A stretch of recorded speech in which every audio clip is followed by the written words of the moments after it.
अस्सलाम वालेकुम, मेरा नाम डॉक्टर आयशा है और फिर आपके सामने हाजिर है एक न्यू डिस्कशन के साथ। उससे पहले हमारे चैनल को लाइक, सब्सक्राइब और शेयर करना ना भूलें। अपॉइंटमेंट के लिए नंबर स्क्रीन पे चल रहा है। चलें, जो आज हमारा डिस्कशन है, जो हमारा टॉपिक है, वो है 5 ऐसी वजूहात जो कि बताती हैं कि बच्चे का माँ के पेट के अंदर वजन कम होने की वो रीजंस हैं। तो हम वो डिस्कस करेंगे। डिस्कस के मैं आपको जस्ट जनरल सा बताऊंगी। ऐसी वजूहात हैं वो 5 जो कि आपके हाथ में है, आपके कंट्रोल में है और आप उसको बैलेंस करके कंट्रोल करके इन चीजों को बेटर बना के बच्चे का वजन ठीक कर सकते हैं टिल डिलीवरी में। सबसे पहली रीजन स्ट्रेस, टेंशन। अगर आप जॉब करते हैं तो अक्सर जो जॉब में लड़कियां होती हैं वो टर्म पे यानी कि 36 वीक्स के करीब जाके छुट्टियां लेती हैं, तो उन पे बहुत बर्डन होता है। ओवर उनने अपनी बॉडी को ओवर वेट किया होता है, मेंटली भी और फिजिकली भी। घर के काम, घर की टेंशन, उसके अलावा जॉब की टेंशन, जॉब का ओवर स्ट्रेस, ओवरलोड, ये सारी चीजें आपकी प्रॉपर ना स्लीप करती हैं, ना आपका प्रॉपर खाने पीने का पैटर्न होता है। और इन टेंशन और स्ट्रेस की वजह से भी बच्चे को जो फूड जाता है, जो आप खाते हैं वही जाता है। तो इस स्ट्रेस और टेंशन की वजह से क्या होता है कि आपकी जो वेसल्स होती हैं, जो नर्व्स, आर्टरीज, वेन्स होती हैं, उनमें तनाव पैदा होता है।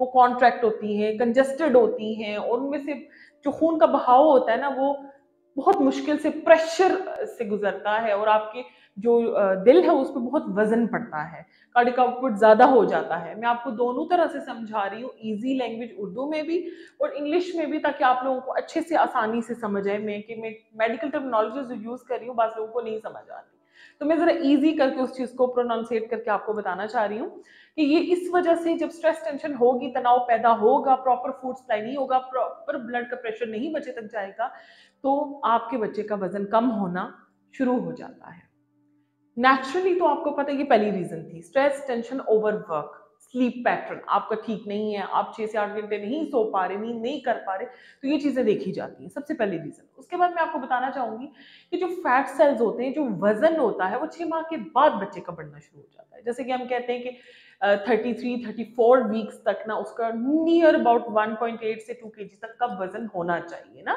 क्योंकि अभी टाइम रह रहा होता है टिल 40 वीक्स को, तो उस तक ना बच्चे का वजन 2.5 किलो से ऊपर हो ही जाता है, बाजू का 3 kg 2.5।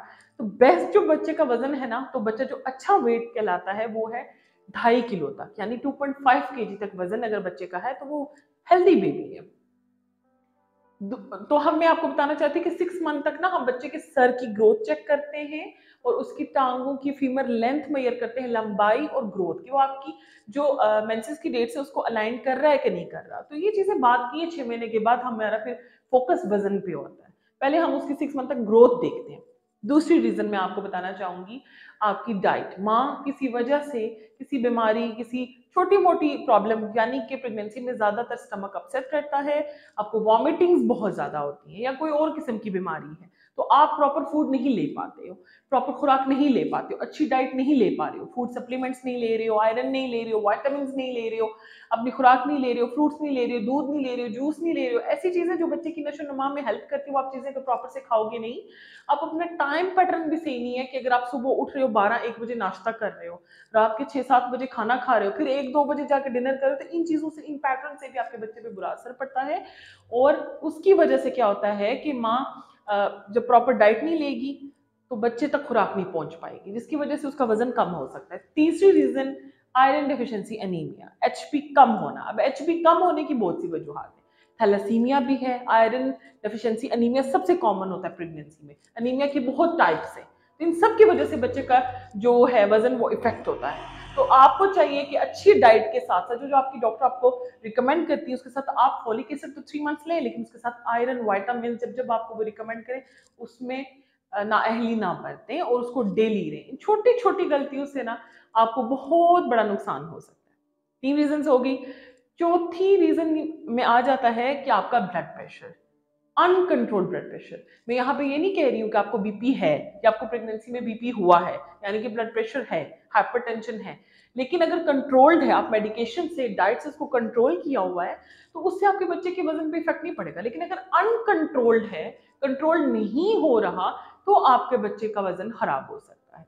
इसी तरीके से बहुत सी दवाइयां हैं जो, पांचवी रीजन बताऊंगी कि आप यूज करते हैं डॉक्टर के मशवरे के बगैर।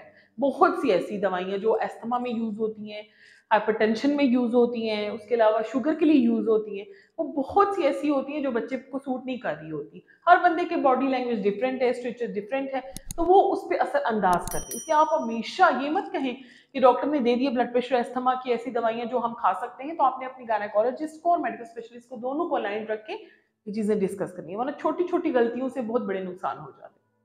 होप सो आपको वीडियो पसंद आई होगी, आपको ऐसी वजूहत पता चली होंगी जिनकी वजह से बच्चे का वजन इफेक्ट होता है और जो आपके हाथ में, इनमें से कोई ऐसी रीजन नहीं है जो आपके कंट्रोल में ना हो।